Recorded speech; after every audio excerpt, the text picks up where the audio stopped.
majtama'a qaumun fi baitin min buyutillah yatluna kitaballah wa yatadarasunahu fi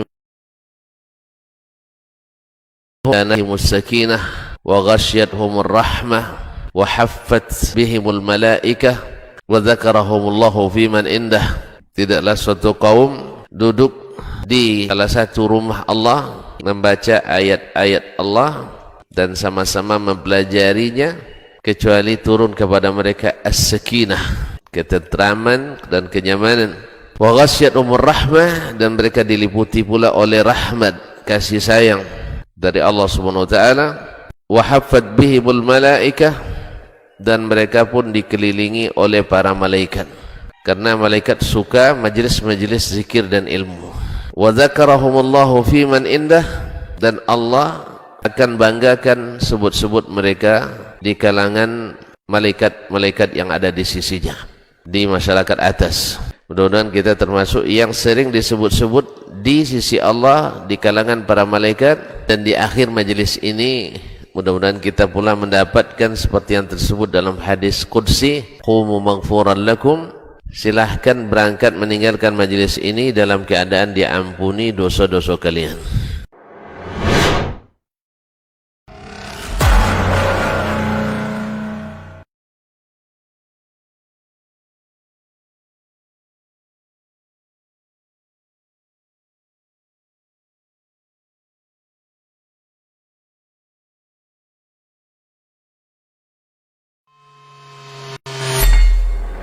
Di para sahabat itu, kaum muslimin, yang terbayang bagi mereka itu adalah infak, yang terbayang bagi mereka adalah sebuah kebahagiaan, keselamatan di akhirat yang kekal dan abadi di sisi Allah tabaraka wa taala.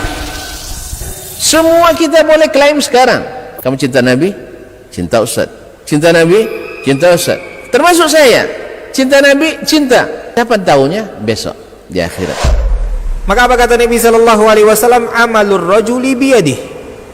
Penghasilan yang terbaik adalah pekerjaan yang dilakukan oleh seseorang dengan tangannya sendiri. Wa kullu bai'in mabrur, dan setiap jual beli yang mabrur. Ini aktivitas ini membantu saya di akhirat atau akan menyulitkan saya di akhirat? Kalau seandainya perbuatan itu ternyata akan menyulitkan kita di akhirat kelak, tinggalkan perbuatan itu.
Okay.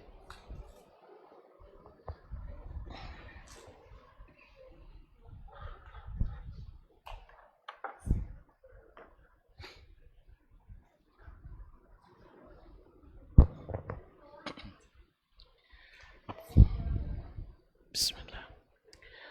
Assalamualaikum warahmatullahi wabarakatuh. Alhamdulillah zil jalali wal ikram, sahib at-tawli wal in'am, أحمده سبحانه وتعالى على نعمه العظام وآلائه الجسام. أشهد أن لا إله إلا الله وحده لا شريك له الملك العلام، وأشهد أن محمدا عبده ورسوله سيد الأنام عليه أفضل الصلاة وأتم السلام، وعلى آله وأصحابه الأعلام القادة البررة الكرام، ومن تبعهم بإحسان ما تعاقبت الليالي والأيام. أما بعد، فأولى ما يفتتح به الكلام بمثل هذا المقام الوصية بتقوى الله الملك العلام وطاعته على الدوام، فإن تقوى الله أعلى نسب، وإن طاعته أغلى مكتسب. إن أكرمكم عند الله أتقاكم، وتزودوا فإن خير الزاد التقوى، واتقون يا أولي الألباب. معاشر المسلمين، معاشر المسلمات، الحاضرين والحاضرات والمشاهدين والمشاهدات، alim ulama, cerdik pandai, tokoh adat, tokoh masyarakat, para penuntut ilmu, serta para hadirin wal hadirat wal musyahidin wal musyahidat yang hadir pada kesempatan ini di Masjid Bilal Ibn Rabah, ataupun yang menyaksikan melalui media dimanapun berada. Yang besar tak sebut gelar, yang kecil tak sebut nama. Alhamdulillah, adalah kenikmatan yang besar kita dikumpulkan Allah di rumahnya ini, Masjid Bilal Ibn Rabah. Masya Allah, ini nama luar biasa yang mengingatkan kita keteguhan iman, ketangguhan dan kesabaran serta ketabahan seorang hamba Allah dalam tekanan besar dari kalangan kufar, tetapi beliau bisa bertahan. Mudah-mudahan yang jemaah Masjid Bilal bin Rabah insyaallah juga minimal bertahan sampai selesai kajian. Insyaallah imannya kokoh, kesabarannya tiada batas. Bukan kesabaran yang berbatas. Kan ada yang bilang sabar itu ada batas. Enggak, sabar tak ada batasnya. Karena pahalanya juga tak ada batasnya. Oleh itu bersyukur kita kepadanya pada kesempatan ini kita bisa bertemu. InsyaAllah tak lama-lama. Dia tanya tadi pengurus sampai enggak sampai selesai dah. Sampai azan. Lepas itu sambung lagi, mungkin lebih panjang dari sebelumnya. Mungkin saya berharap lebih pendek. Masyaallah kiram dirahmati Allah, karena udara sini Masya Allahnya enggak seperti di Bangkinang, enggak seperti di Pekan. Iya kan? Sojuk juga kan, kampung pun angin. Biasa ke sojuk tadi kobun kan, Masya Allah. Jadi agak lama sekete. Ya agak lama dikit. Karena sejuk, nyaman. Alhamdulillah. Juga tidak ada hiruk pikuk lalu lintas. Honda jarang lewat kan. Mobil dah berhenti semua. Jadi oleh sebab itu mudah-mudahan Allah mudahkan kita mengaji pada kesempatan ini. Allah bukakan hati dan pikiran kita, mudah-mudahan cepat kita memahaminya dan dimudahkan pula saya menyampaikannya. Amin. Ma'asyiral muslimin wal muslimat dirahmati Allah Subhanahu wa taala. Semoga selawat dan salam kita senantiasa pula menghiasi majlis ilmu kita. kepada baginda Rasulullah sallallahu alaihi wasallam yang telah menjadi pelita yang menerangi, menjadi contoh yang diteladani, imam yang diikuti, pemimpin yang ditaati, teman yang masya Allah diakui. Beliau sempurna dan paling sempurna di antara seluruh hamba. Patutlah menjadi Sayyidul Anam, Sayyidu Waladi Adam, orang yang menjadi penghulu pemimpin seluruh Bani Adam, manusia termulia. Dan kita pun jadi umat termulia karena menjadi pengikut Nabi Muhammad sallallahu alaihi wasallam. Maka berbahagialah dengan istiqamah mengikutinya, cinta yang sesungguhnya bertemu dengannya. Mudah-mudahan kita termasuk orang yang disebut oleh Nabi sallallahu alaihi wasallam, akan ada nanti di antara umatku mereka tak bertemu denganku, tapi berkeinginan sangat bertemu denganku walaupun meninggalkan harta dan keluarganya. Rindu bertemu Nabi alaihi salatu wassalam. Semoga Allah mudahkan kita bertemu dengannya dalam keadaan diterima. Amin. Kaum muslimin dan muslimat dirahmati Allah. Akhlak atau adab anak kepada orang tua. Saya dengar Ustaz Hidayat akan ngisi juga. Dia lebih intens ngisi tentang keluarga. Tak marah Ustaz Hidayat nanti. Ustaz bahas-bahas pula kajian saya kata. Baik. Jadi kajian agak lembut hari ini. Tentang bagaimana anak kepada orang tua. Ini kita sebagai anak membutuhkannya, dan sebagai orang tua juga membutuhkannya, apalagi yang masih memiliki orang tua. Para ahli tafsir kaum muslimin dan muslimat dirahmati Allah menyebutkan tidak ada perintah dalam Al-Quran dan hadis yang menyuruh orang tua berbakti kepada anak. Tapi semuanya adalah menyuruh anak berbakti kepada orang tua.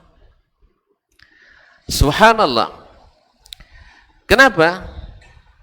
Karena secara fitrah Allah sudah buatkan dan ciptakan pada hati setiap ayah dan setiap ibu untuk sayang dan memperhatikan dan langsung merasa bertanggung jawab atas keselamatan, kehidupan, makan, minum, pakaian, tempat tinggal, pendidikan dan semuanya terhadap anak.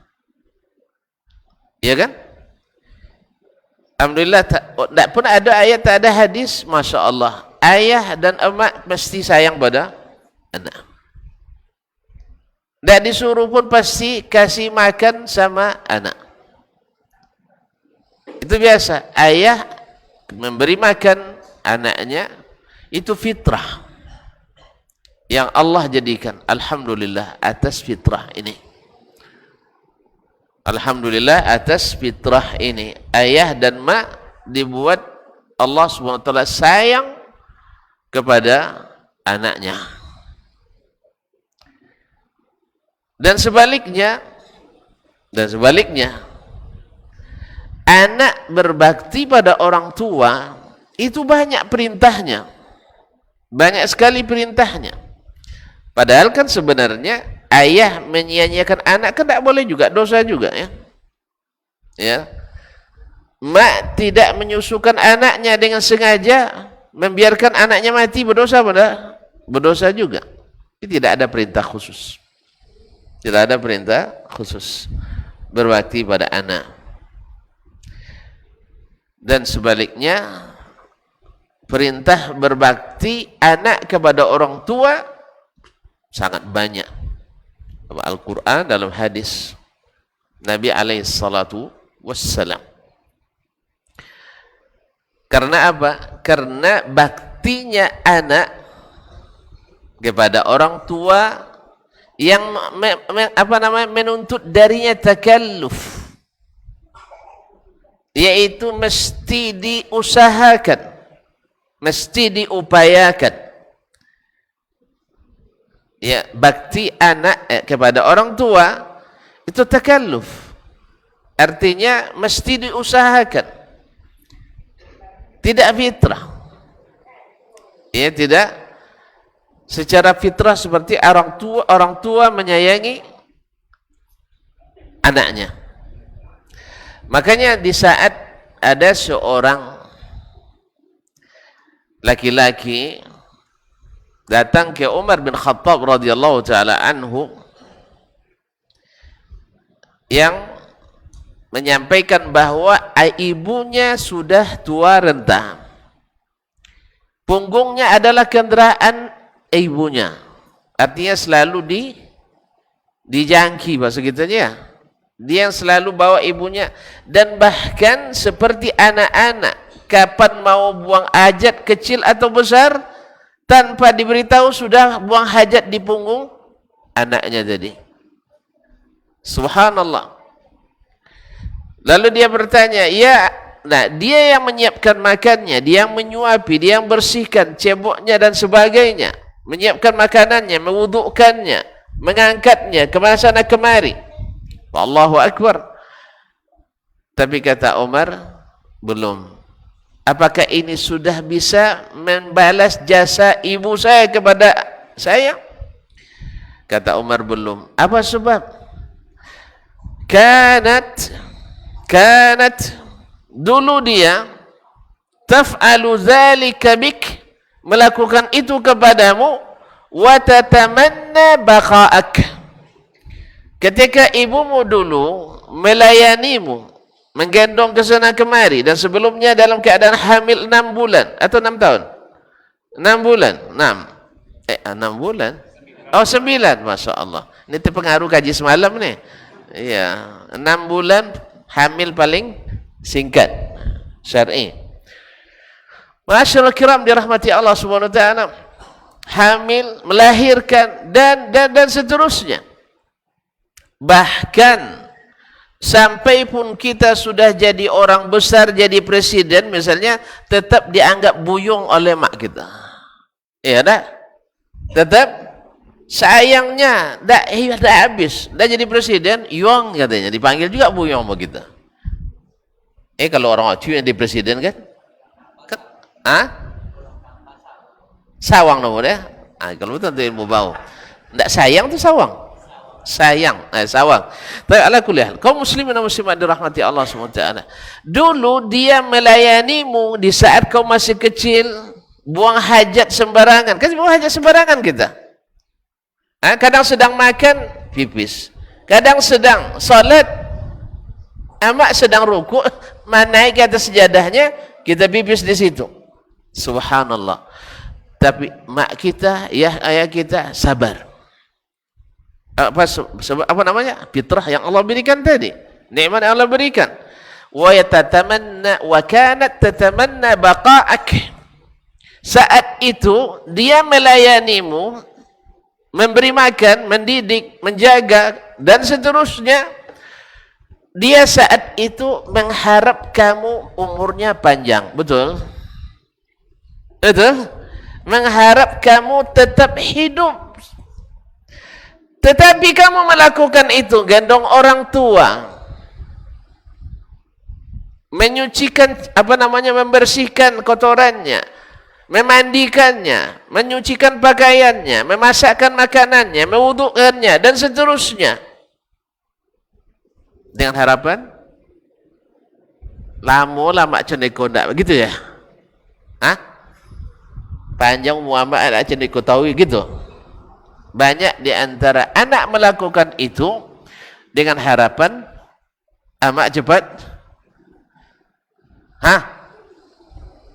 atau panjang umur. Rata-rata dalam keadaan sakit seperti ini, kamu harap dia cepat pergi.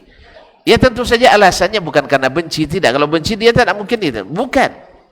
Tapi dia tidak rela melihat orang tuanya menderita lebih lama.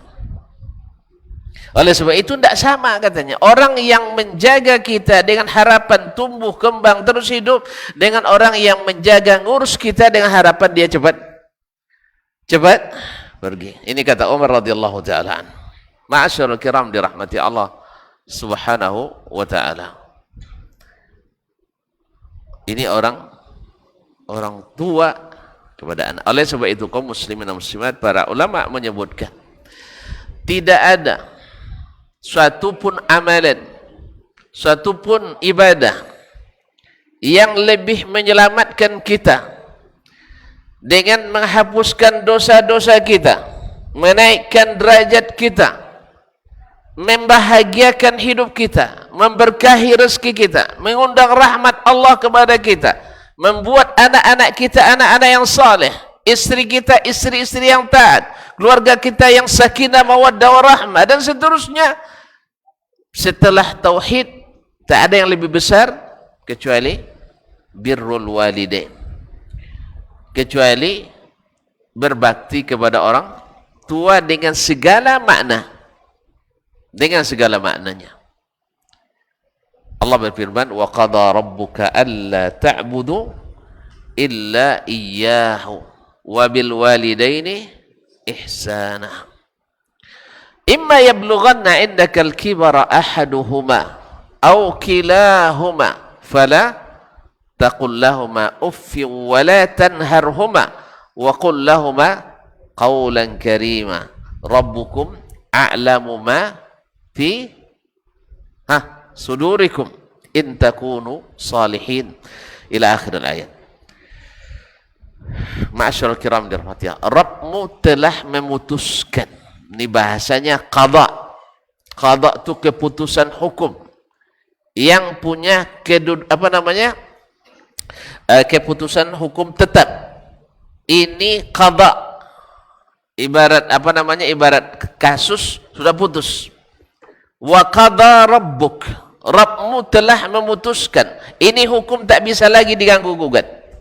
Keputusan hakim tak bisa diganggu gugat. Wa qada rabbuk, Rabbmu telah memutuskan.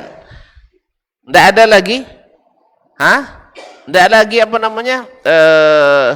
banding, tak ada. Bukti-bukti sudah lengkap. P21. Nah, kaum muslimin dan muslimat dirahmati Allah Subhanahu wa taala, wa qada rabbuk, Rabbmu telah memutuskan alla ta'budu illa iyyah, tidaklah kamu beribadah kecuali kepadanya.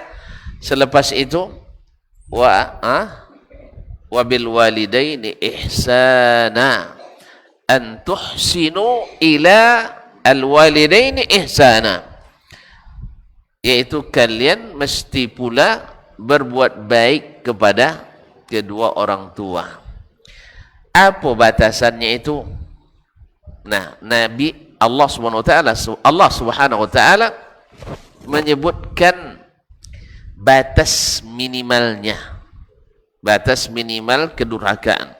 Imma yablughanna indakal kibara ahaduhuma aw kilahuma, bila sampai masa tua renta salah satu dari keduanya atau keduanya dan kamu masih hidup, fala, saat itu kan mereka pasti yang namanya orang tua pasti banyak undiang, ya waktu kan banyak undiang. Enggak, contoh awak dulu banyak undiang, anak kecil banyak apa bahasanya, banyak ragam, ya, banyak permintaan, banyak, dah selesai ini minta ini lagi, kadang belum selesai ini dah suruh ini lagi, dan seterusnya. Dan orang yang tidak taat, orang yang tidak sabar dan tidak tahu bagaimana harus bersikap dengan benar, itu sangat menjengkelkan, sangat memusingkan.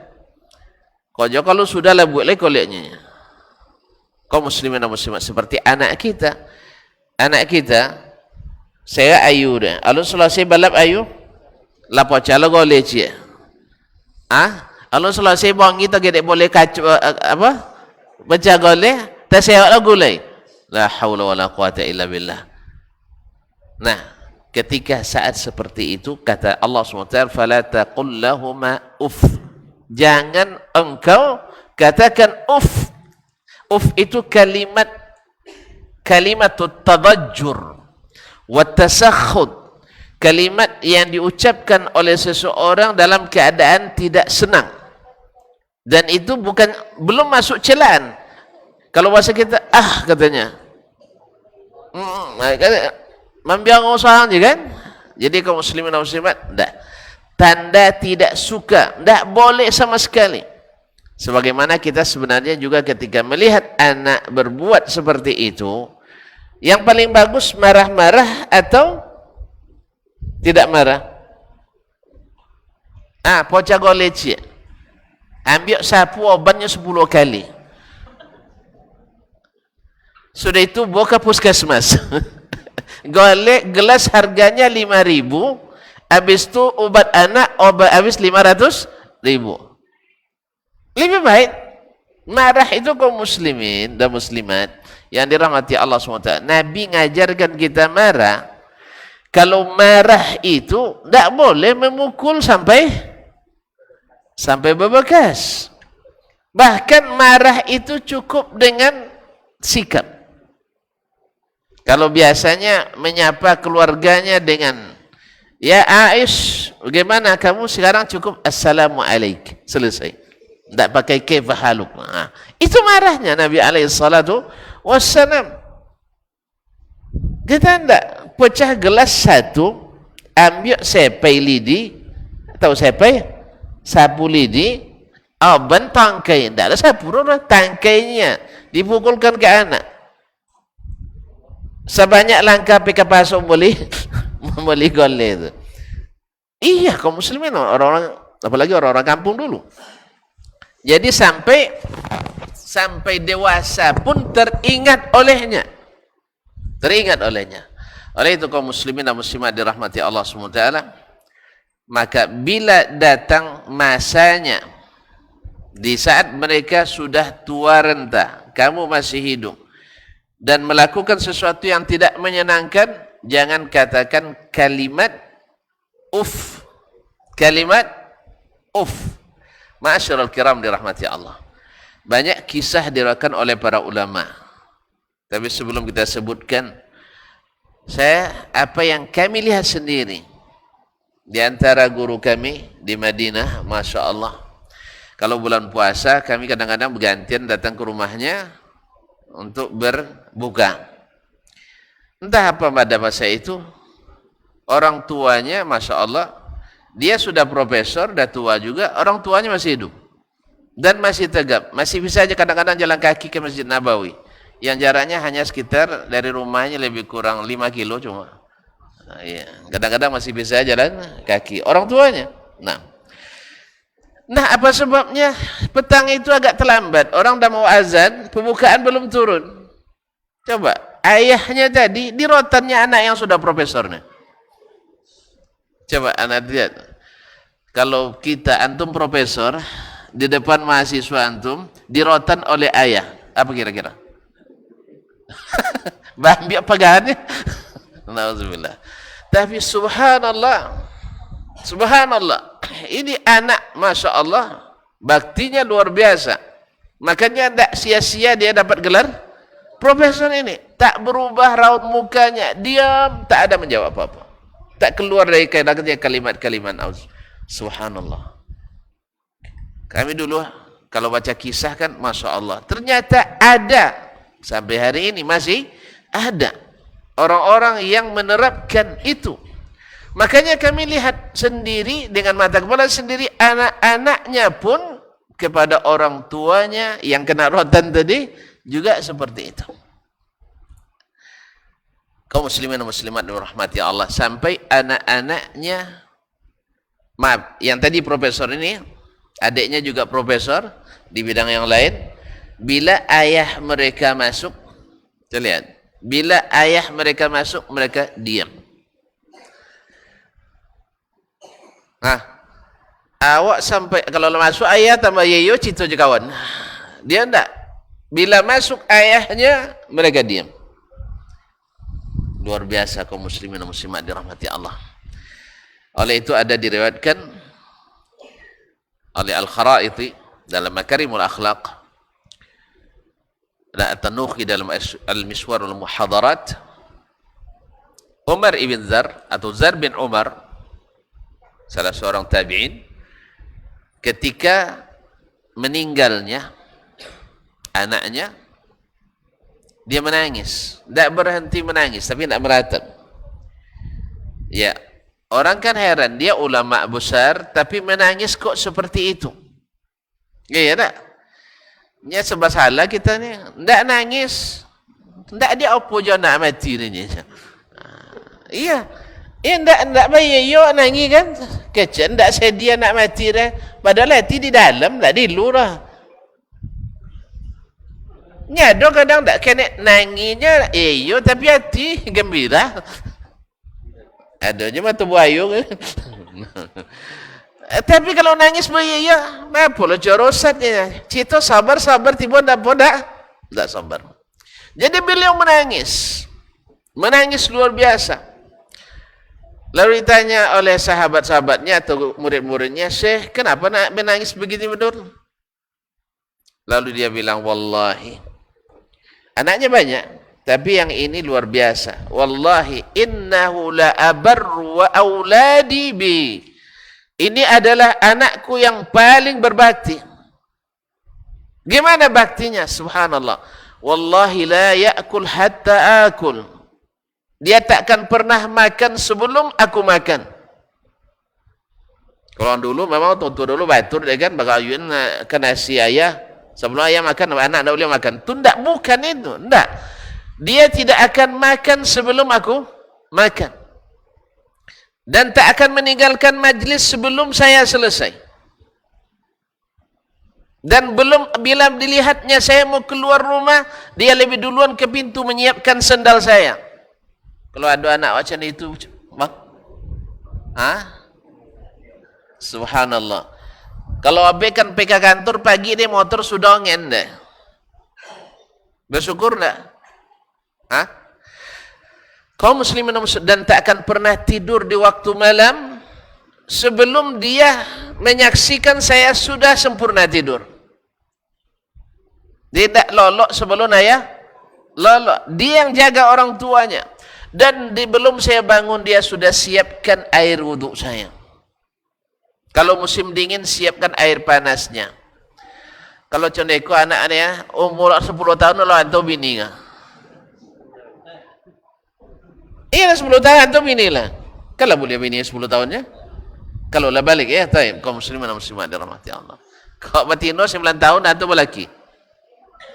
Jadi belum lagi orang tuanya tidur dia tidak tidur. Belum orang tuanya bangun dia sudah bangun dan siapkan makanannya. Pada anaknya laki-laki. Kalau kita Masya Allah masak-masak tino lah bahayanya dan suonya kan. La ilaha illallah. Kaum muslimin dan muslimat. Anak kita kadang-kadang piti masih dari kita. Masih di kita duitnya. Sebelah kok makan seorang dia makan dulu. Ya. La haula wala. Jadi bagaimana saya tidak bersedih dengan yang seperti ini? Nak pai setiap mau pergi sandal sudah disiapkan, dipasangkan sepatu gaya. Kalau pulang dia berkejar ke pintu menunggu ayahnya dan disiapkan air mandi dan makanannya. Ketika nak beruduk dia yang sanggup ayu. Kalau yang seperti ini pergi kaum muslimin, maka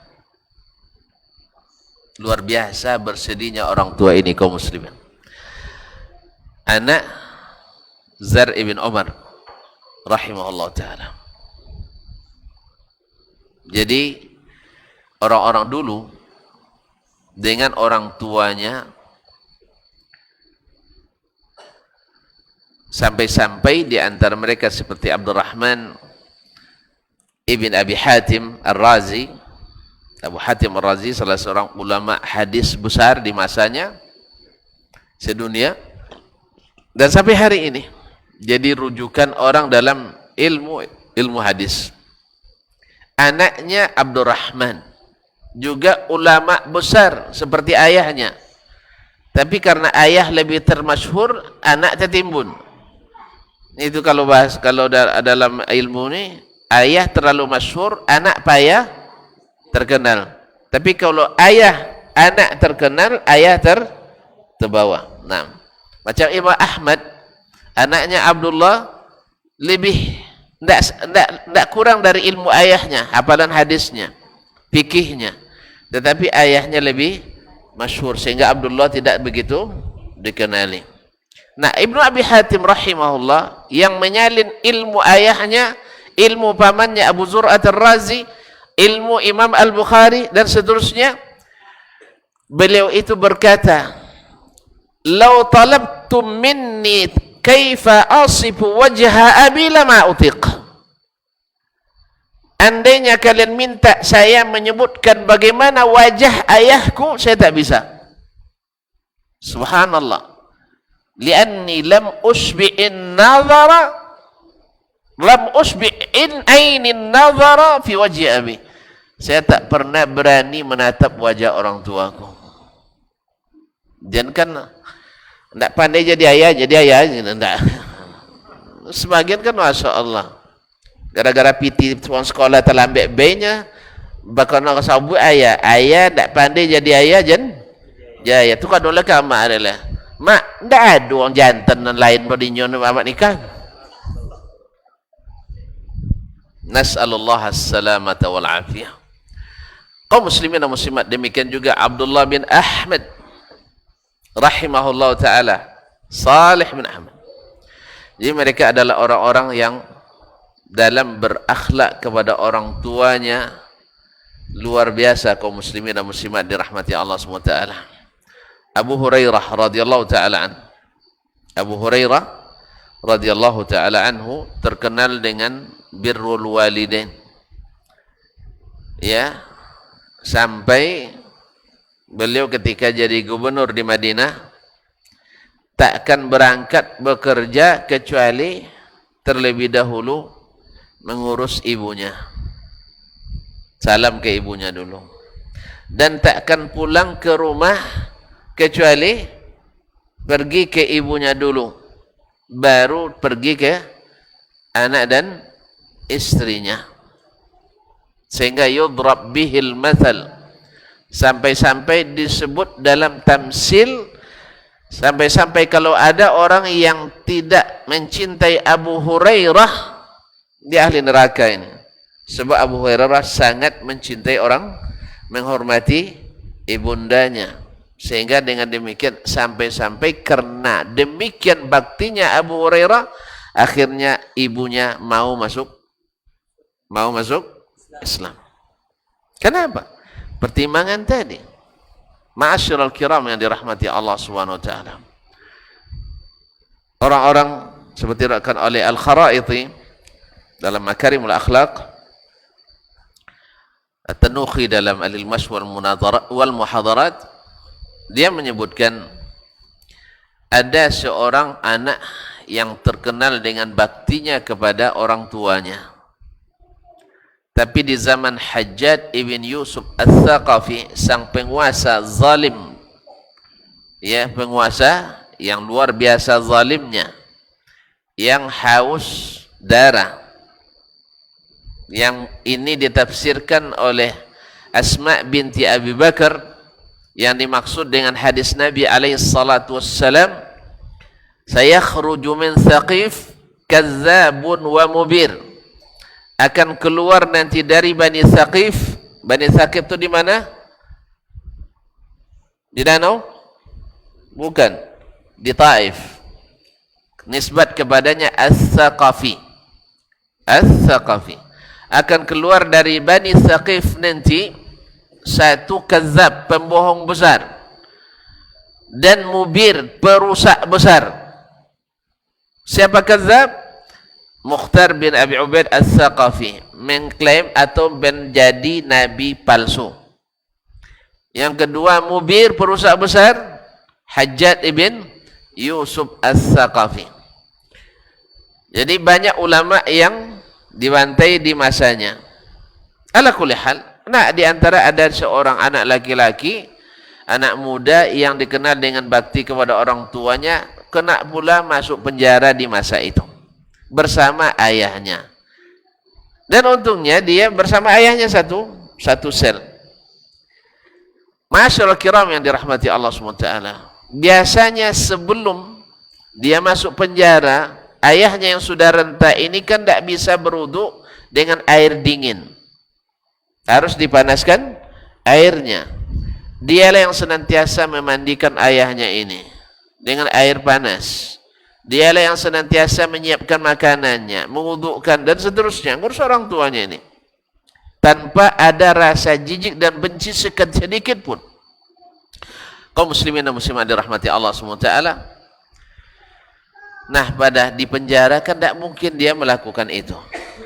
Maka dia minta kepada penjaga sipir penjara itu, kamu boleh ambil semua yang saya miliki, tapi tolong berikan saya perapian untuk memasakkan air untuk orang tua saya. Coba, untuk masakkan air panas boleh diganti ambil rumah saya, ambil kebun saya untuk kamu.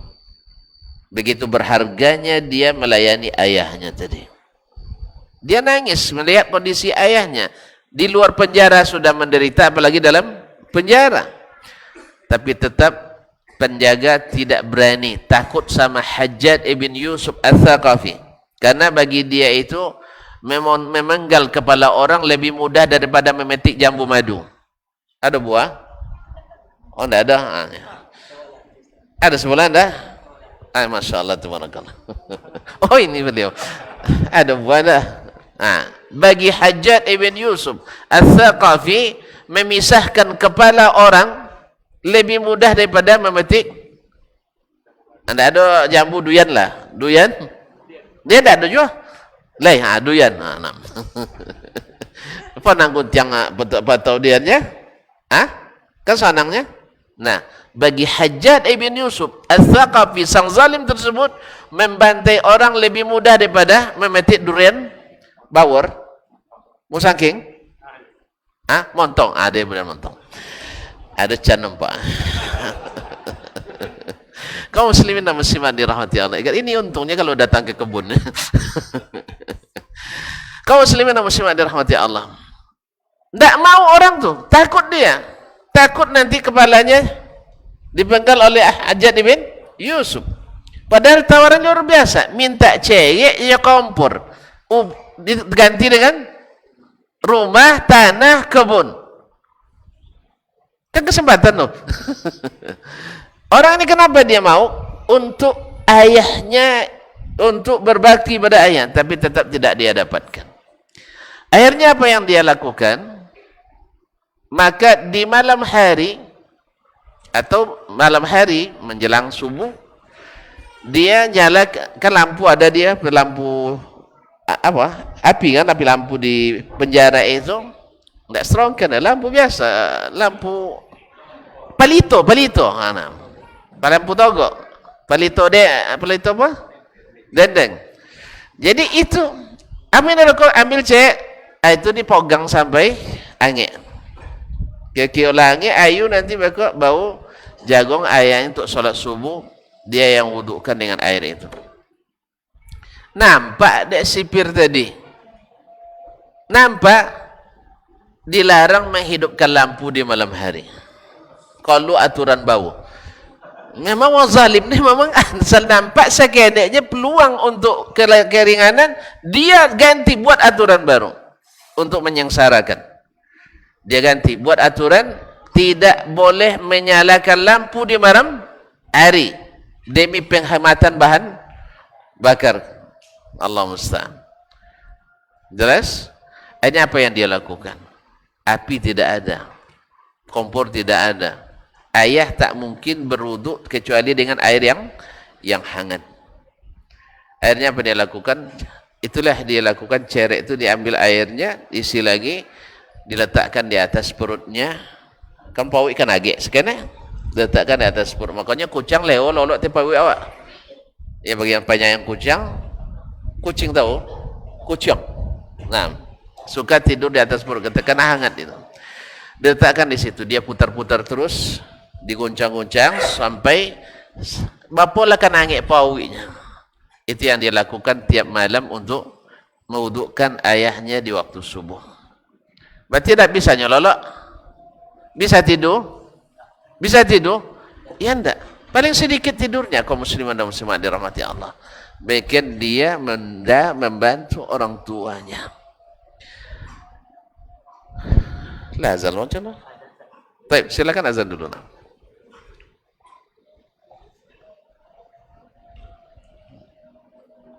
Ada muazan ya, azan sih.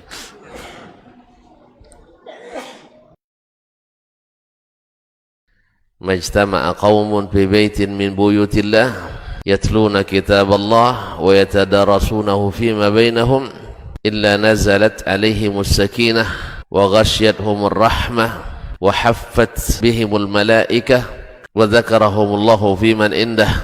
Tidaklah suatu kaum duduk di salah satu rumah Allah membaca ayat-ayat Allah dan sama-sama mempelajarinya kecuali turun kepada mereka as-sakinah, ketentraman dan kenyamanan. Wa ghasyiyatuhumur rahmah, dan mereka diliputi pula oleh rahmat, kasih sayang dari Allah Subhanahu wa taala. Wa haffat bihimul malaikah, dan mereka pun dikelilingi oleh para malaikat. Karena malaikat suka majlis-majlis zikir dan ilmu. Wa dzakarahumullahu fiman indah, dan Allah akan banggakan sebut-sebut mereka di kalangan malaikat-malaikat yang ada di sisinya, di masyarakat atas.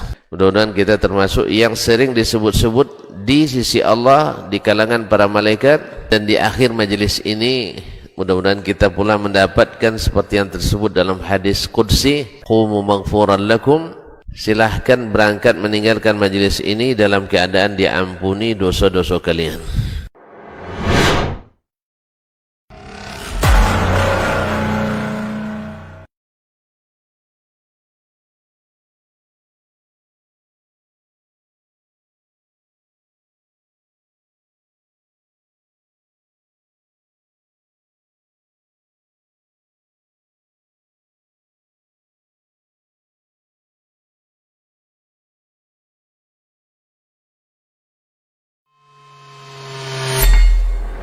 Di para sahabat itu, kaum muslimin, yang terbayang bagi mereka itu adalah infak, yang terbayang bagi mereka adalah sebuah kebahagiaan, keselamatan di akhirat yang kekal dan abadi di sisi Allah tabaraka wa taala. Semua kita boleh klaim sekarang, kamu cinta Nabi, cinta Ustaz. Cinta Nabi, cinta Ustaz. Termasuk saya, cinta Nabi, cinta. Dapat tahunya besok di akhirat. Maka apa kata Nabi sallallahu alaihi wasallam? Amalur rajuli biyadih. Penghasilan yang terbaik adalah pekerjaan yang dilakukan oleh seseorang dengan tangannya sendiri. Wa kullu bai'in mabrur, dan setiap jual beli yang mabrur. Ini aktivitas ini membantu saya di akhirat atau akan menyulitkan saya di akhirat? Kalau seandainya perbuatan itu ternyata akan menyulitkan kita di akhirat kelak, tinggalkan perbuatan itu.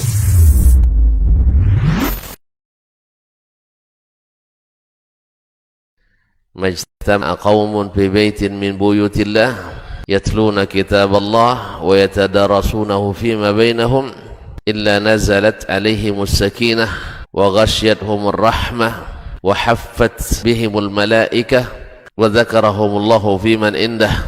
Tidaklah suatu kaum duduk di salah satu rumah Allah membaca ayat-ayat Allah dan sama-sama mempelajarinya kecuali turun kepada mereka as-sakinah, ketentraman dan kenyamanan. Wa ghasyiyatuhumur rahmah, dan mereka diliputi pula oleh rahmat, kasih sayang dari Allah Subhanahu wa taala. Wa haffat bihimul malaikah, dan mereka pun dikelilingi oleh para malaikat. Karena malaikat suka majlis-majlis zikir dan ilmu.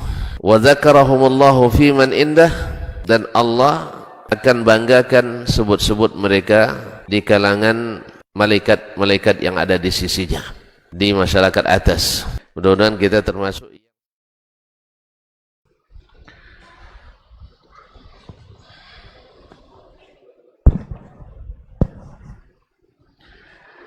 Ma'asyiral kiram yang dirahmati Allah Subhanahu wa taala, apa yang membuat mereka ini ya, dan masih banyak kisah-kisah lagi.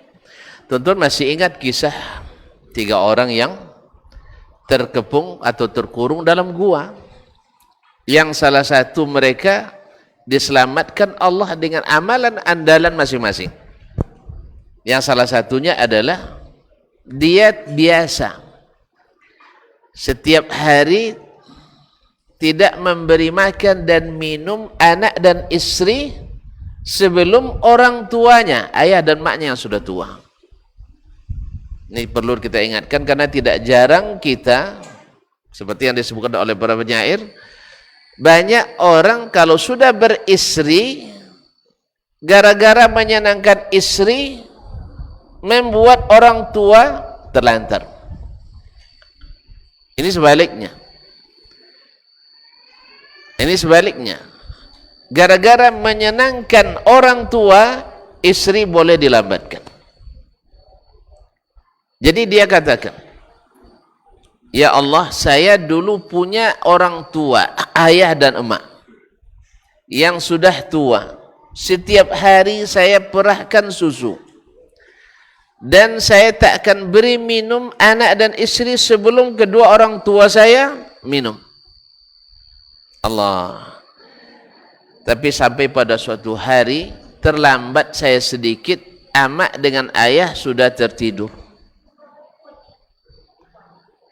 Sudah tertidur. Akhirnya nak dibangunkan, kasihan. Orang tua itu kan payah tidurnya.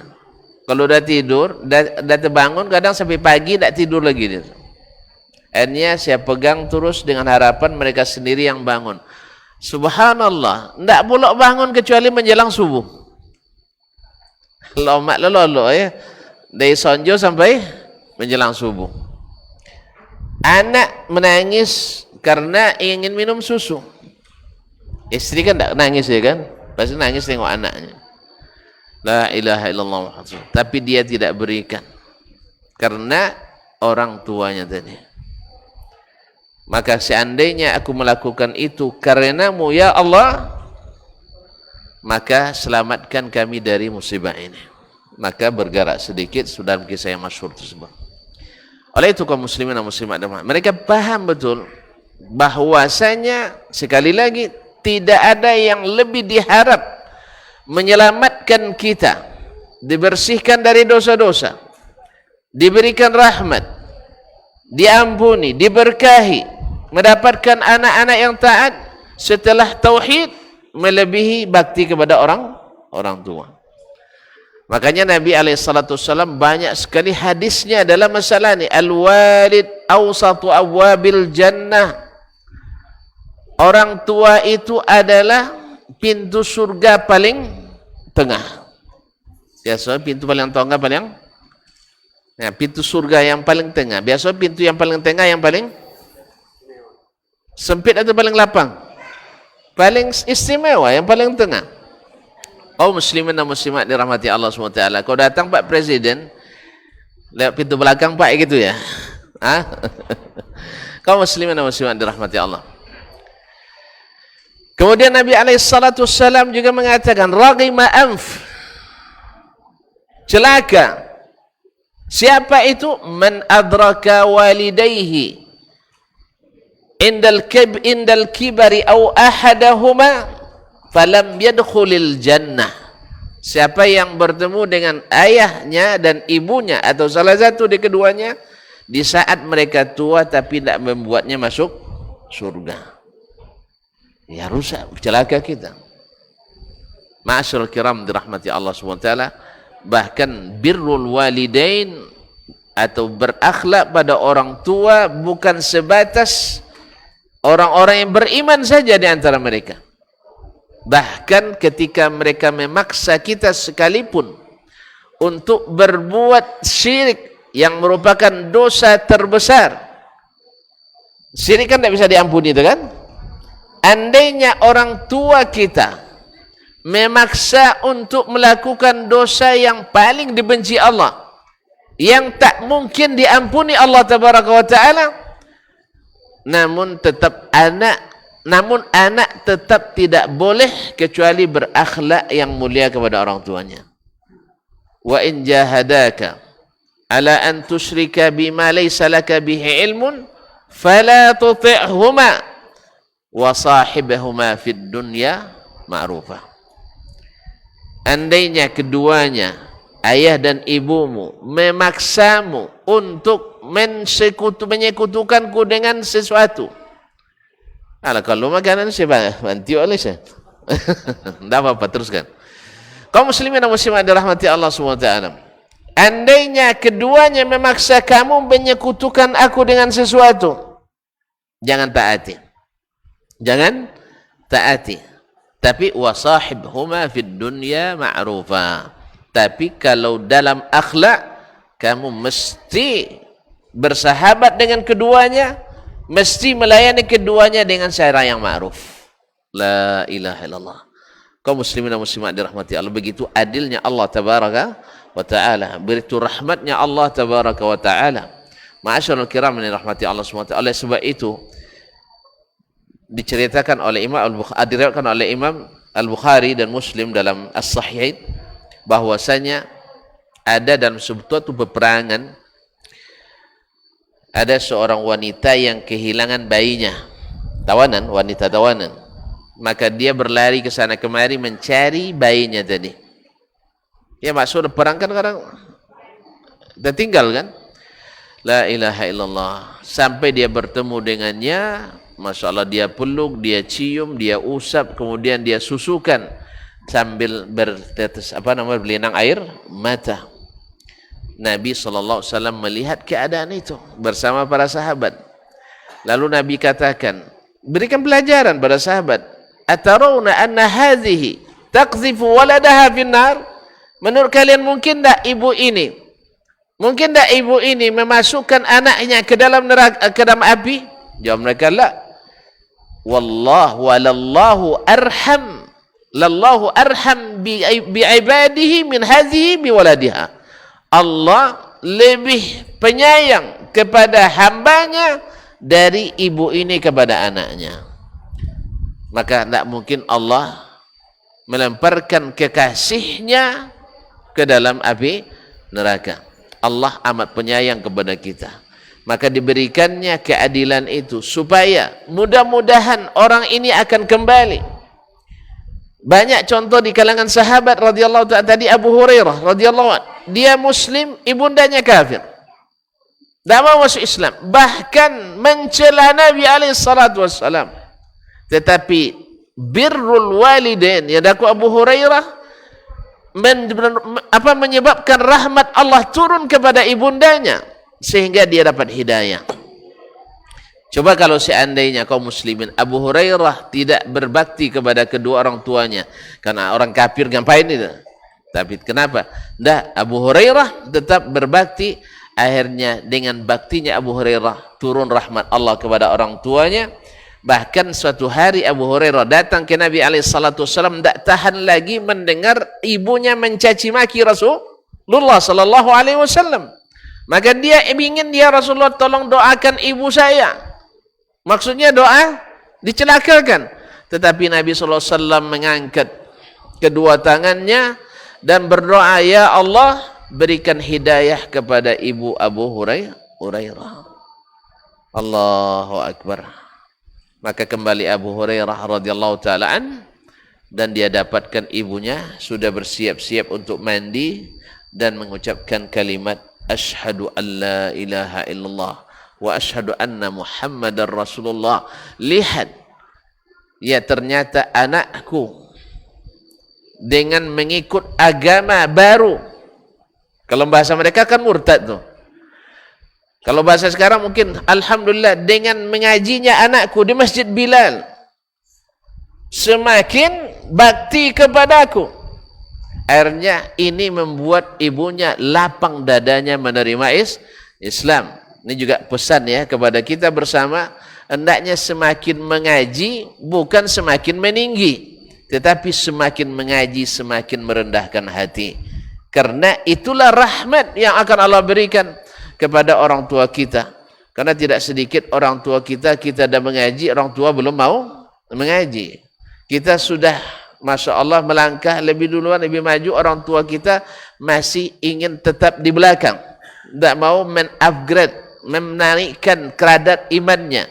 Yang hanya sekedar ikut-ikutan kepada yang berilmu dan berpengetahuan.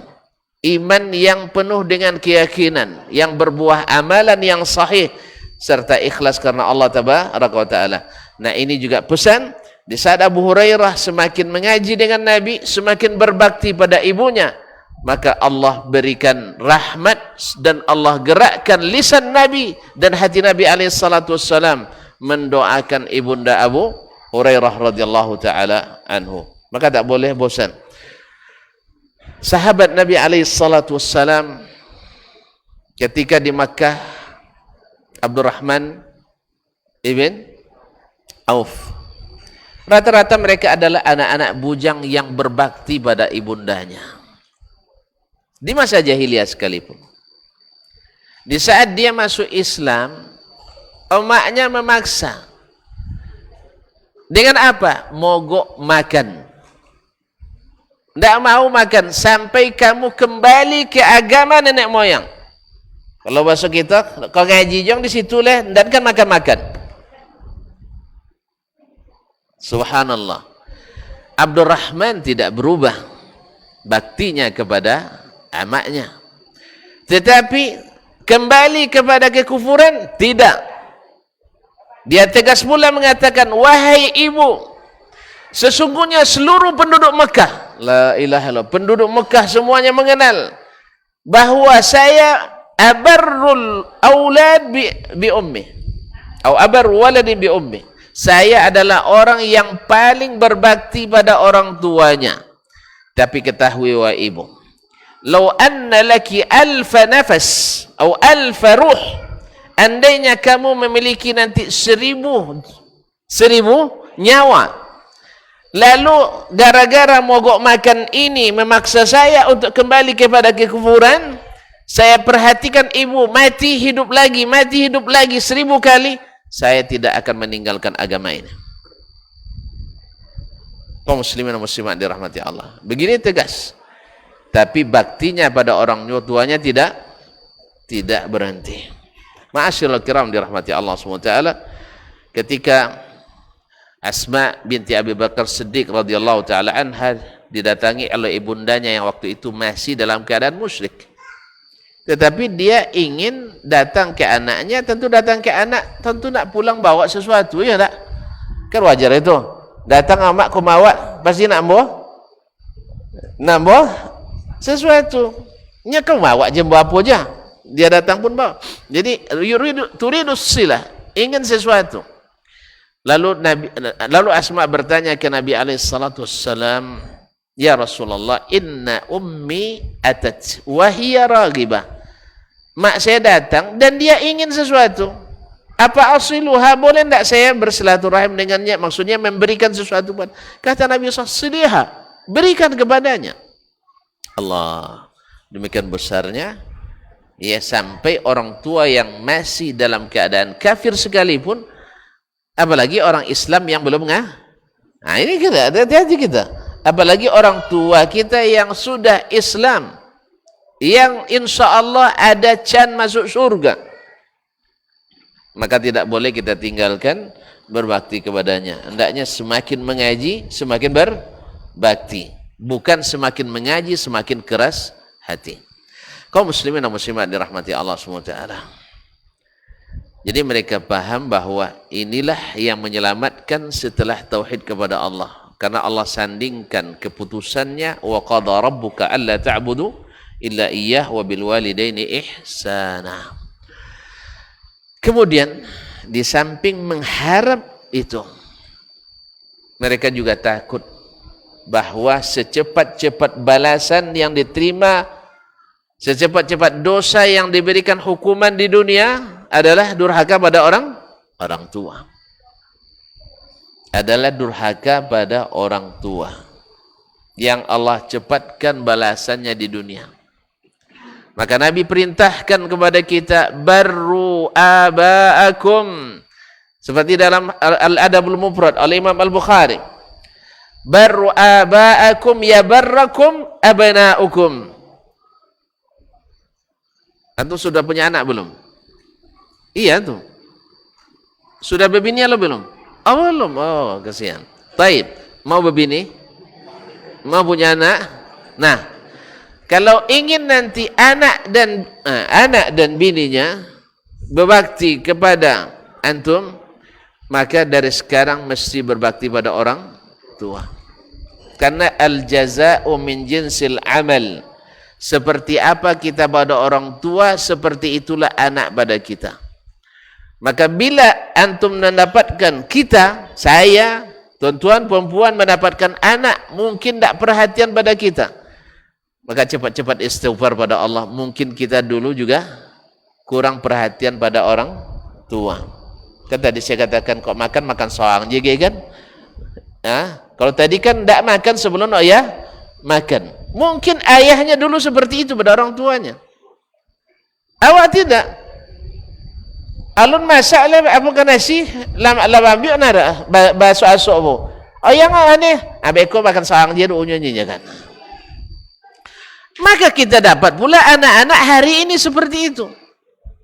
Awak lu makannya lebih kan nasi dah. Oleh itu kaum muslimin dan muslimat dirahmati Allah, maka cepat jangan marah dulu. Minta ampunan kepada Allah, doakan orang tua kita.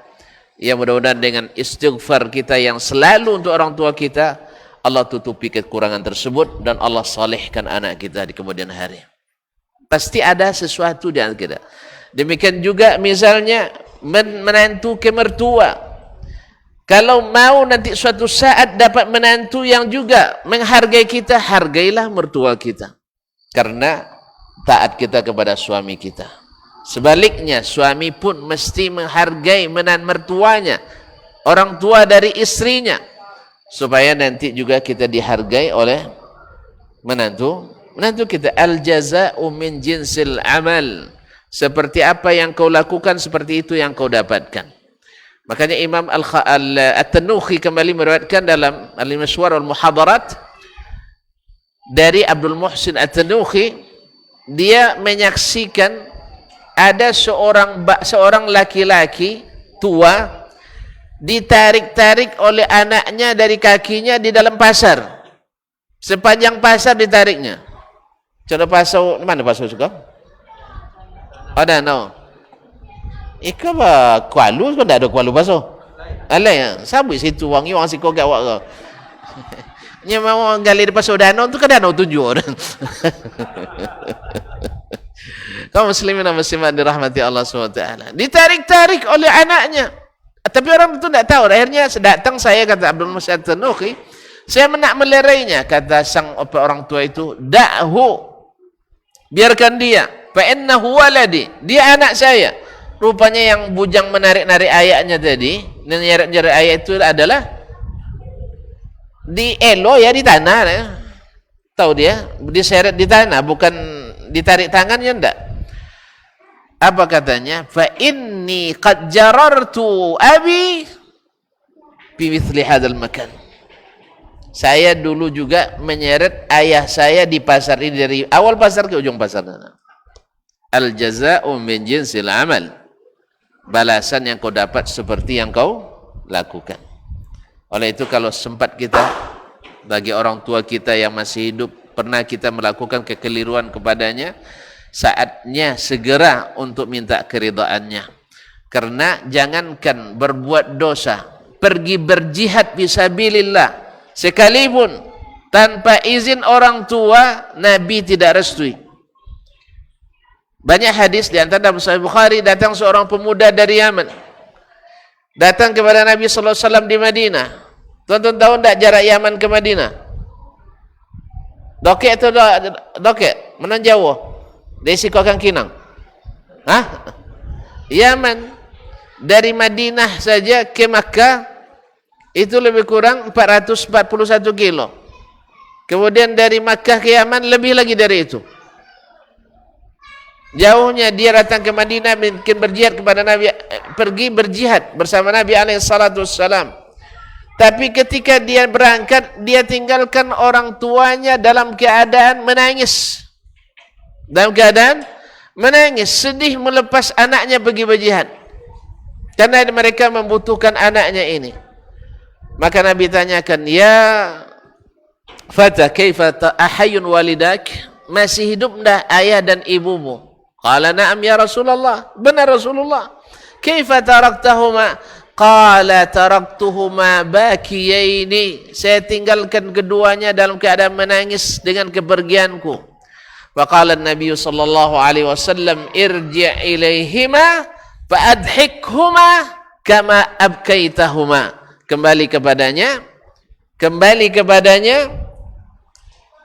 dan buat keduanya tertawa seperti mana kau telah membuatnya dalam keadaan membuat keduanya menangis. Dan riwayat lain dikatakan bahwa Nabi sallallahu alaihi wasallam mengatakan fa fihima fajahid, maka berjihadlah dalam berbuat bakti kepada keduanya. Subhanallah, Nabi setarakan jihad bahkan lebih afdal daripada jihad. Berbakti pada orang tua lebih afdal daripada jihad. Oleh itu kaum muslimin dan muslimat dirahmati Allah SWT, datang seorang kepada Umar bin Khattab minta pergi berjihad juga. Umar melakukan seperti yang dilakukan Nabi sallallahu alaihi wasallam. Ayah dan makmu gimana? Tidak ridha saya pergi. Maka berjihadlah, pergilah kepada keduanya. Kalau kau ingin surga, ketahuilah surga itu ada di dekat kaki keduanya. Ma'asyiral kiram yang dirahmati Allah Subhanahu wa taala. Mudah-mudahan Allah menjadikan kita orang-orang yang dimudahkan untuk masuk surga dengan tauhid, kemudian dengan berbakti kepada orang tua kita. Maka siapa yang masih hidup orang tuanya, itu adalah pintu surga yang terbuka lebar. Maka carilah ridhanya dan jauhkanlah diri daripada murka dan tidak sukanya. Dan masih banyak sebenarnya, tetapi mudah-mudahan yang sedikit ini sudah cukup. Ya, kesimpulannya bahwasanya ayah dan emak kita secara fitrah sudah melakukan apa yang mesti mereka lakukan. Karena fitrah mereka tak berharap balasan sebenarnya. Rata-rata tak ada berharap balasan. Ya tak? Secara fitrah. Tetapi kalau kita, Masya Allah, rata-rata didorong oleh berbalas budi. Berbalas budi. Itu pun minta juga pahala lagi. Minta pahala. Coba kalau dibayangkan, andainya Allah tidak ciptakan sayang dalam hati ayah dan ibu kita. Saudara lahir sayang di jalannya. Apa yang terjadi? Hah? Andainya ayah dan mak kita tidak bergembira dengan kelahiran kita. Saudara bayi lahir tapi jalannya. Apa yang terjadi? Hah? Ya tidak nawa kita lah. Tidak ada kita. Kan ada bayi yang dibuang orang kadang-kadang di tong sampah dan sebagainya. Ya matilah kita. Tapi Allah ciptakan rasa kasih sayang itu pada orang tua kita. Dan mereka alhamdulillah ingin kita bahagia walaupun atas penderitaan mereka. Walaupun atas penderitaan mereka. Maka bahagiakanlah kedua orang tua tersebut. Mudah-mudahan Allah bahagiakan kita di akhirat. Amin. Masyaallah kiram dirahmati Allah, ada beberapa pertanyaan, mudah-mudahan tak payah. Bagaimana caranya berbakti kepada orang tua yang sudah meninggal? Orang tua yang sudah meninggal adalah sering mendoakannya. Karena Nabi SAW mengatakan, "Idza mata ibnu Adam inqata'a 'amalu illa min thalath." Apabila meninggal seorang anak manusia, terputus amalnya kecuali dari 3 perkara. Salah satunya awwaladin salihin yad'ulah. Nah, ketika ada yang mengadu bahwa orang tuanya ketika dia meninggal, dia dulu durhaka pada orang tuanya, bagaimana cara untuk mengobatinya? Maka katanya, banyaklah minta ampun untuknya, mudah-mudahan Allah SWT memberikan ampunan kepadamu. Masyaallah kiram dirahmati. Ini yang pertama. Yang kedua adalah menyambung silaturrahim yang dengannya tersambung silah kita dengan orang tua itu. Ada orang-orang yang dengannya tersambung silah kita. Tentu saja yang paling dekat datuk kita, nenek kita, Kemudian saudara marah beliau dari pihak ayah atau dari pihak ibu dan seterusnya. Atau teman-teman mereka. Nabi SAW mengajarkan, jangankan orang tua, teman istrinya sendiri dia berbakti kepadanya. Teman istri Nabi Khadijah, setelah Khadijah wafat, Nabi tetap menyambung dengan silah, dengan memberikan hadiah, dengan beri sedekah dan seterusnya. Oleh sebab itu ini diantara cara yang kemudian di samping doa kita juga bisa bersedekah untuk orang tua kita, bersedekah atas nama orang tua kita, karena sabit dari Nabi SAW bahwa seseorang datang kepada Nabi minta izin, boleh tak saya bersedekah untuk orang tua saya, maka Nabi membolehkan, baik dalam bentuk wakaf, bangunkan masjid, bangunkan sekolah, atau sebesar apapun yang kita bisa. Karena Allah tidak melihat dari sisi besarnya saja. Bisa saja 1 dinar mengalahkan 100 dinar. Bisa saja 1 juta mengalahkan 1 miliar. Sebab yang 1 juta ini setahun mengumpulkan. Yang 1 miliar itu saya mangkurnya. Kan ada orang pendapatannya kadang saya dapat 1 miliar ya kan? Iko yang 100 sejuta tadi setahun untuk mengumpulkan. Maka berikan kepada orang tua kita tersebut. Kemudian menghidupkan warisan-warisan mereka yang merupakan sumber-sumber kebaikan yang mereka pernah lakukan. Kalau mereka dulu bangun masjid, maka bakti kita perbaiki masjid yang dibangunnya itu dan takmir masjid yang dia bangun itu. Takmir di sini bukan hanya sekedar takmir fisiknya, tapi lebih-lebih lagi takmir secara isinya. Ya, diisi dengan kajian-kajian ilmu, diisi dengan hafalan Quran, diisi dengan, kenapa? Masjid kalau bangunannya tidak diisi dengan ibadah yang benar, tidak diisi dengan pahala-pahala, juga tidak berfungsi. Hanya sekedar tutup kunci. Kemudian bila seandainya diperlukan fasilitas yang menyamankan orang dalam masjid, maka kita siapkan. Ini termaksud bakti kita pada orang tua yang sudah meninggal. Kemudian tadi sudah membangun atau menjaga atau memelihara hubungan dengan orang-orang yang dengannya kita berhubungan. Wallahu taala a'lam. Assalamualaikum warahmatullahi wabarakatuh. Bagaimana sikap seorang menantu terhadap mertua? Yang sudah kita jelaskan tadi. Ya, menantu dengan orang tua. Menantu ini, menantu yang mana dulu? Kalau menantu perempuan ke mertua, ya kan dia bagaimanapun dia ikut suaminya. Ikut suaminya. Demi menyenangkan suami, kita menyenangkan orang tuanya. Dan jangan buat suami justru membelakangi orang tuanya. Karena kalau ini yang kita lakukan, siap-siap dapat balasan seperti itu di dunia, pahit, tidak tertahankan nanti, sakit tuh. Ya, ketika kita punya anak laki-laki, anak bujang yang kita sayang, dan biasanya yang paling sayang sama anak bujang kan emaknya. Yang paling sayang sama anak gadis kan ayahnya, iya sah? Tergantung juga. Nah, ya, dalam pepatah Arab disebut kullu fatatin mu'jabatun bi abiha. Setiap anak gadis itu selalu kagum pada ayahnya. Ketika ditanya, "Kenapa laki kau ni ada adinya?" Pasti jawabannya jauh-jauh pada sifat ayah. "Kenapa ya kau doh? Masya-Allah nya. Pagilah nyepai dah." Sudah itu pandai masak, pandai nyosa. Tak pernah wangi ke amandanya. Amannya wangi kayaknya tahu ini.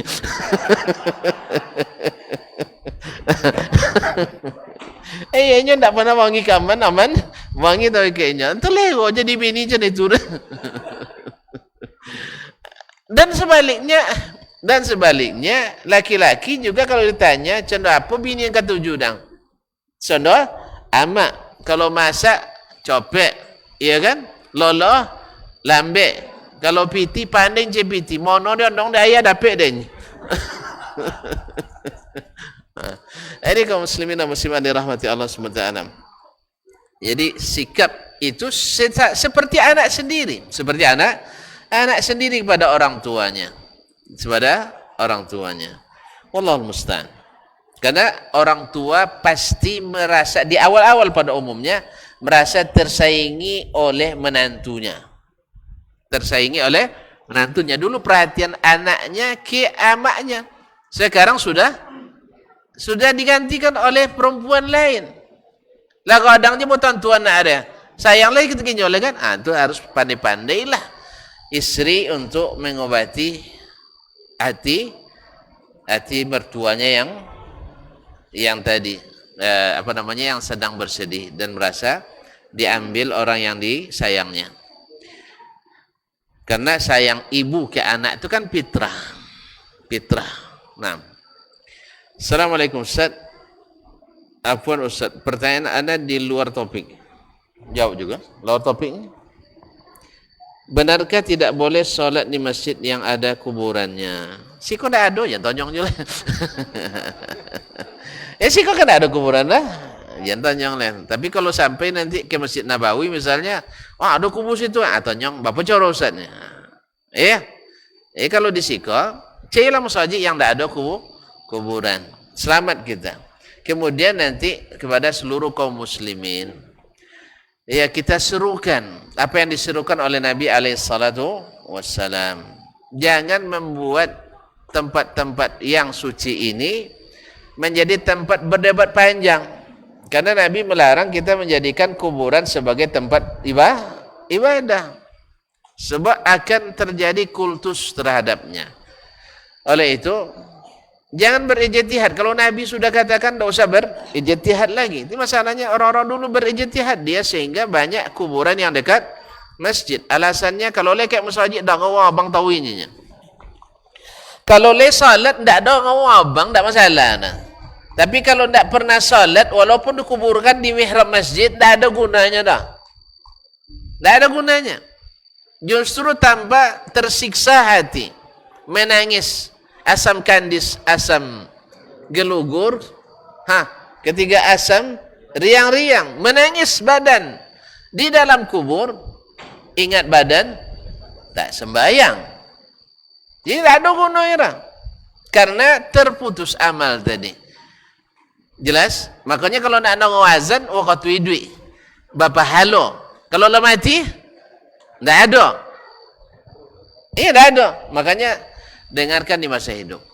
Jelas ya? Jadi oleh sebab itu masjid yang ada kuburannya kan ada bermacam-macam tipenya. Ada yang di dalam masjid ini ijma' tak boleh solat di dalamnya. Atau di depan masjid juga tak boleh solat di depannya kecuali yang ada pembatasnya. Yang terpisah antara masjid dengan lahan kuburan, dengan jalan atau selainnya.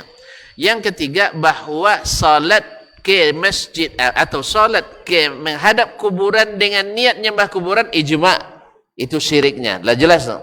Ya tidak ada khilaf di antara para ulama. Nah, cuman masalahnya sekarang orang yang solat ke kuburan, maksudnya solat menghadap kuburan dengan niat bukan menyembah kuburan, bukan mengkultuskan kuburan, maka terjadi khilaf di antara ulama. Ada yang mengatakan solatnya batal, ada yang mengatakan solatnya tidak batal tapi tetap berdosa.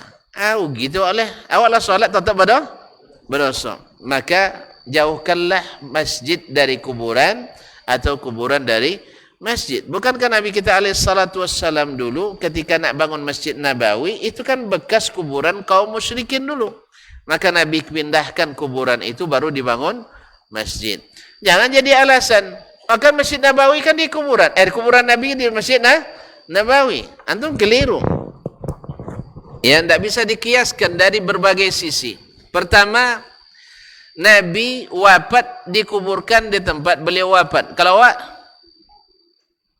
Kalau kita mati di Sungai Pinang, berkubur di Tanjung Pinang gak ya? Iya tak? Kadang sampai lo ke Pakal Pinang. Iya? Kaum muslimin dan muslimat dirahmati Allah. Kadang wafatnya di Makkah dibawa pulang ke Serambi Makkah. Mungkin. Jadi kita tidak sama dengan Nabi alaihissalatu wassalam. Al-anbiya, para nabi itu dikuburkan haitsu matu, di mana mereka wafat. Makanya nabi dikuburkan di situ, itu memang kewajiban syar'i, tidak bisa dirubah. Jadi tidak bisa dipindahkan kuburan nabi ke tempat lain. Yang kedua, kaum muslimin dan muslimat dirahmati Allah, bahwasanya rumah nabi ijma' bukan bagian dari masjid. Jelas? Apa sebab? Sebab kalau rumah Nabi itu masuk bagian dari masjid, tidak boleh Nabi berbini dalam dah. Boleh berbini dalam masjid? Tidak paham dah. Nyalum nikah, alah nikah lah. Boleh berbini dalam masjid? Tidak. Maksudnya tidak akad dah. Kalau nak akad boleh sih kosoknya. Ke mana lah babini paham punya. Alun penasaran lah dulu. Jadi kaum muslimin dan muslimat dirahmati Allah, Nabi babininya dalam di rumah tu. Babulia, berarti rumah Nabi bukan masjid. Jelas? Jelas? Berarti Nabi dikuburkan di masjid atau di rumah?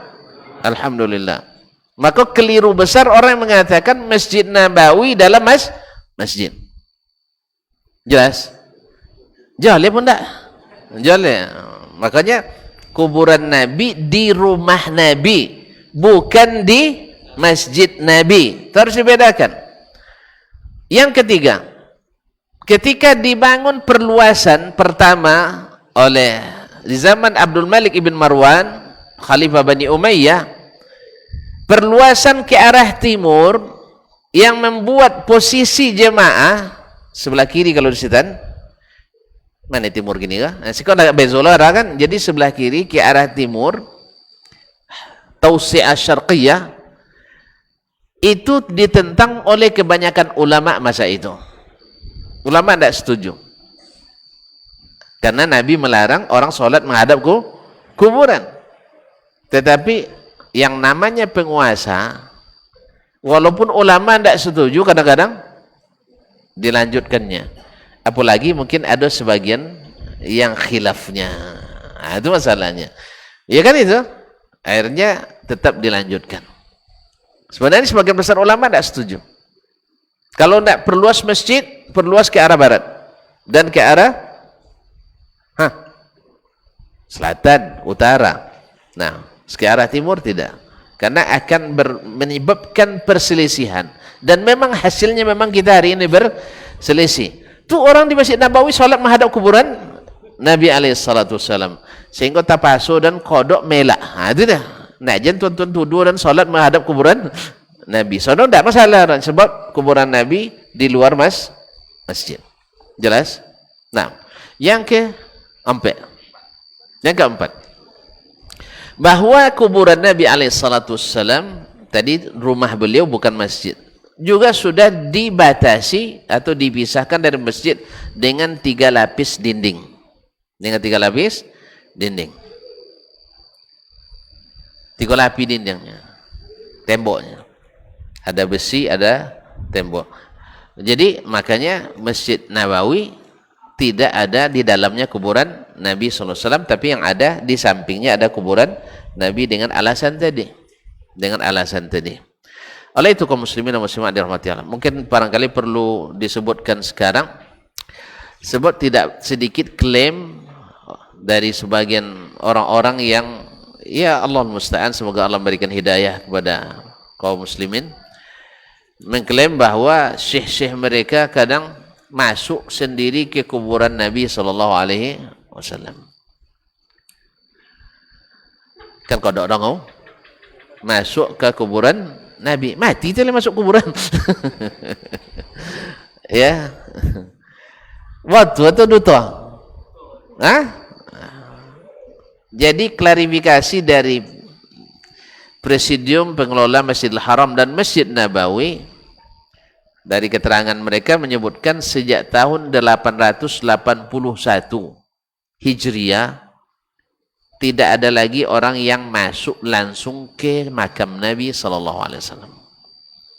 Jadi kalau ada foto-foto yang bersebar kuburan Nabi seperti yang sering kita lihat di YouTube dan sebagainya, itu adalah hasil rekayasa bahasa lain dari dusta. Apalagi ada yang mengklaim, oh masuk kuburan Nabi, bosu je Nabi langsung bercerita, kau hadis sahih ke hadis palsunya. Itu lebih dusta lagi. Sebab kalau bosu dengan Nabi dalam keadaan hidup, berarti jadi sahabat dia. Jadi sahabat nomor berapa? Khulafa Rasyidin. Allah musta'an. Makanya klaim-klaim seperti ini lebih banyak bau-bau aroma dustanya daripada aroma benarnya.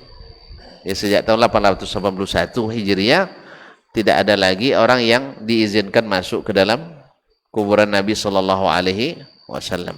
Paling dibuka pintunya, menongol dari luar.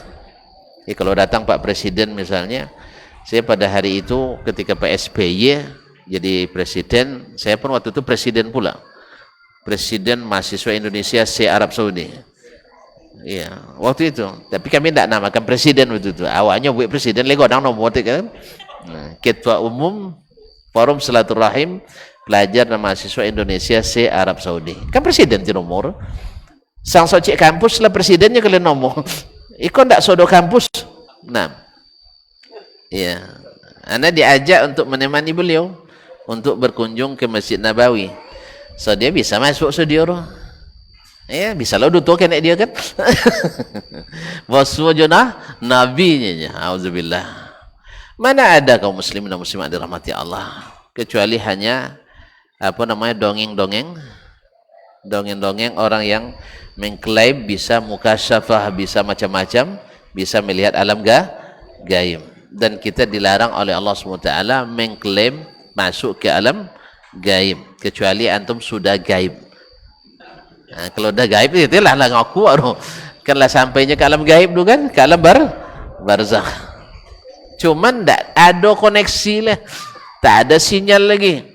Kalau sempat nanti bawa HP atau coba apa di kubur ujinya, andik bahaya tu nah tu ya.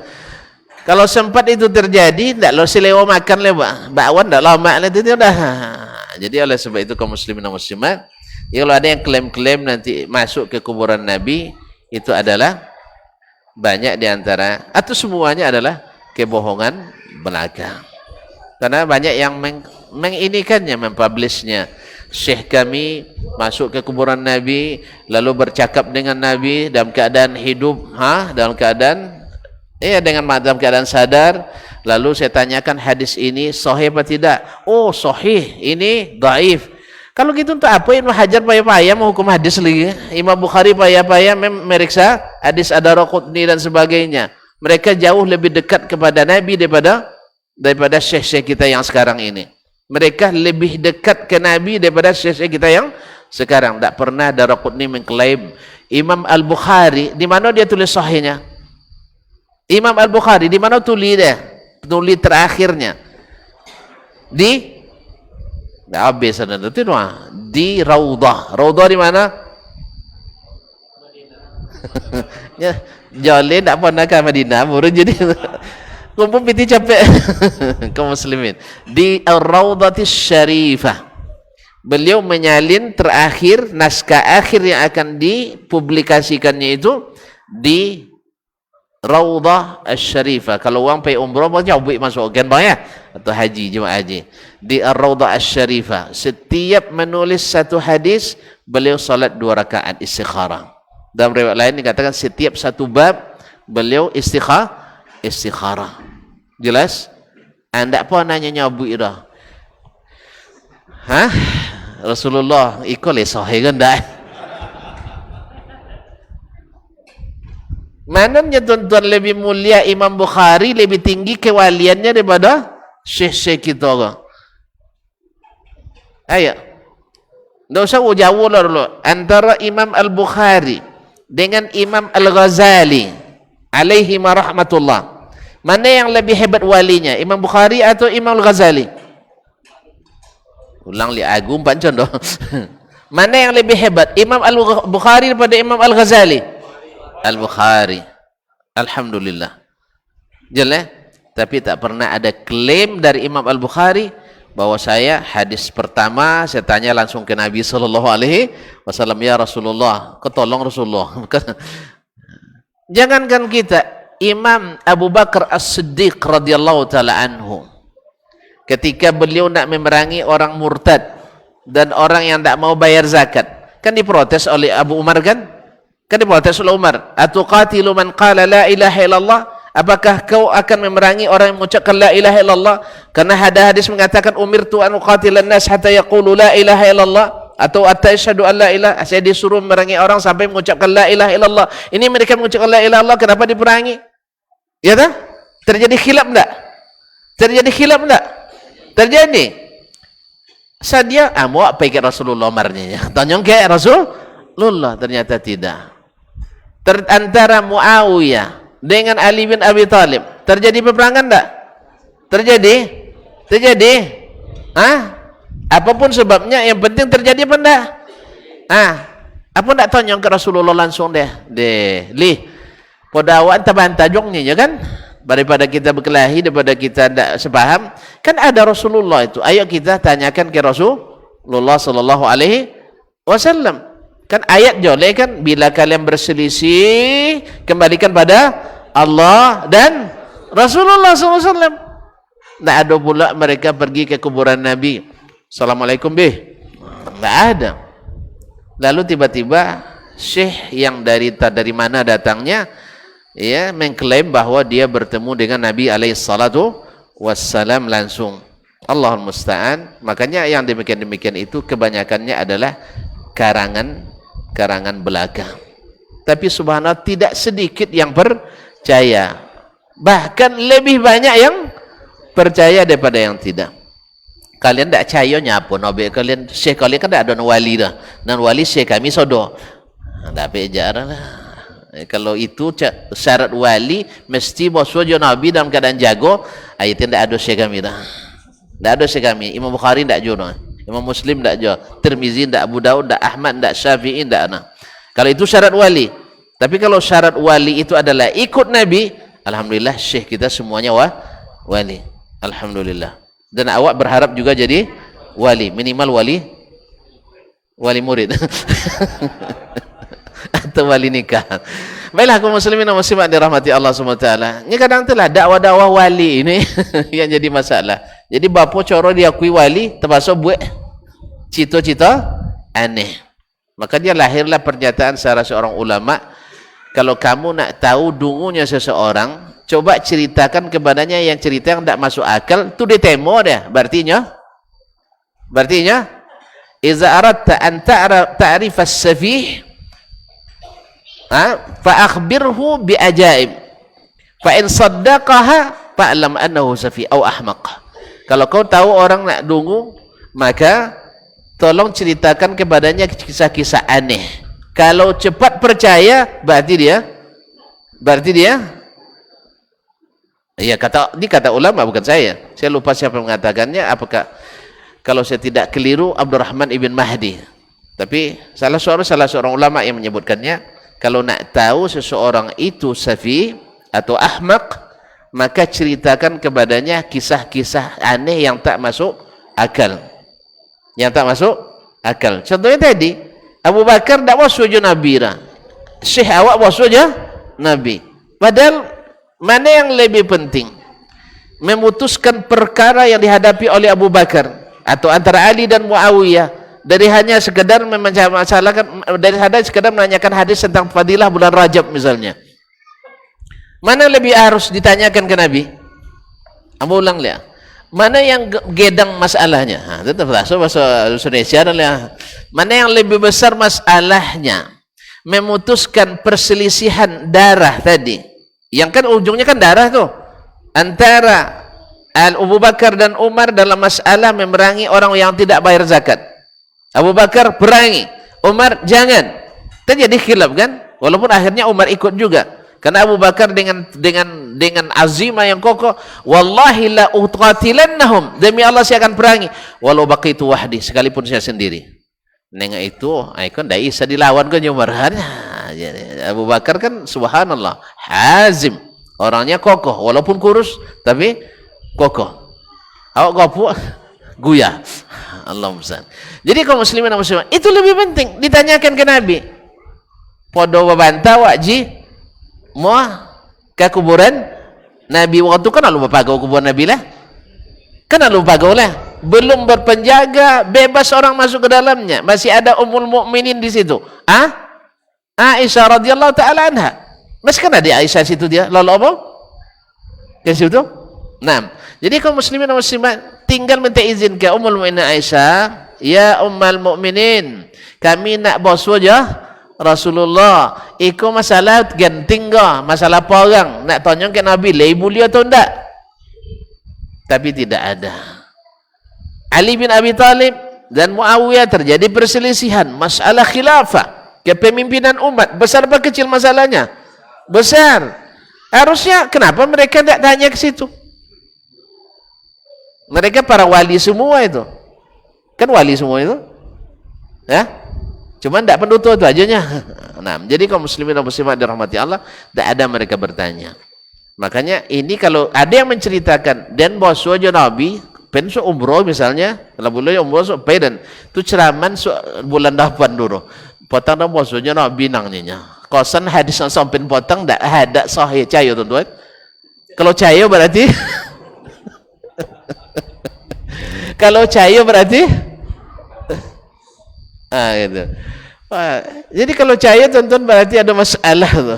Lama ndak ngaji, lama ndak ngaji. Jadi oleh sebab itu kaum muslimin dan muslimat yang dirahmati Allah. Jadi kalau ada yang klaim-klaim Boswo masuk ke kuburan Nabi di mutaakhirin, menurut keterangan Presidium Masjidil Haram dan Masjid Nabawi sejak tahun 881 Hijriyah, tak ada orang yang masuk bebas ke kuburan Nabi sallallahu alaihi wasallam kecuali dengan pengawalan dan izin dari pemerintah saat. Bukan Saudi aja, bukan Wahabi. Yang salah paham kok Wahabinya enggak. 881 kalau ada Wahabi dulu weh.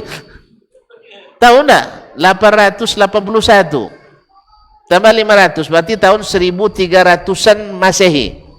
Sudah ada Wahabi? Syekh. Wahabi baru tahun 1900 di awal-awal 1900-an. Belum ada. Jadi ini bukan masalah Wahabi dan Wahabi enggak. Ini masalah syar'i. Sebab tidak sedikit di kalangan mutaakhirin yang mengkultuskan Nabi dan kuburannya melebihi daripada mentakzim Allah tabaraka wa taala, maka dihalangi oleh para khulafa sebelumnya, kecuali orang-orang yang diizinkan, dan itu pun tidak langsung masuk sendiri ke kuburan Nabi alaihi salatu wassalam. Jelas? Jadi kalau ada cito so jen cayo tak? Ya, kalau ada cito jen cayo. Sebab itu adalah duta. Nah. Allahul musta'an. Allah tambah lah. Ya, barangkali sampai demikian. Mudah-mudahan bermanfaat dan dijauhkan kita daripada segala hal yang bermudarat. Yang benar semata-mata taufik dari Allah Subhanahu wa taala. Salah dan keliru kelemahan saya, kepada Allah saya mohon ampunan, kepada tuan-tuan dan puan-puan mohon dimaafkan atau diberikan masukan. Wallahu ta'ala alam wa sallallahu ala nabiyyina Muhammadin wa alihi wa sallam wa subhanakallahumma bihamdik asyhadu an la ilaha illa anta astaghfiruka wa atubu ilaik. Wassalamu alaikum warahmatullahi wabarakatuh.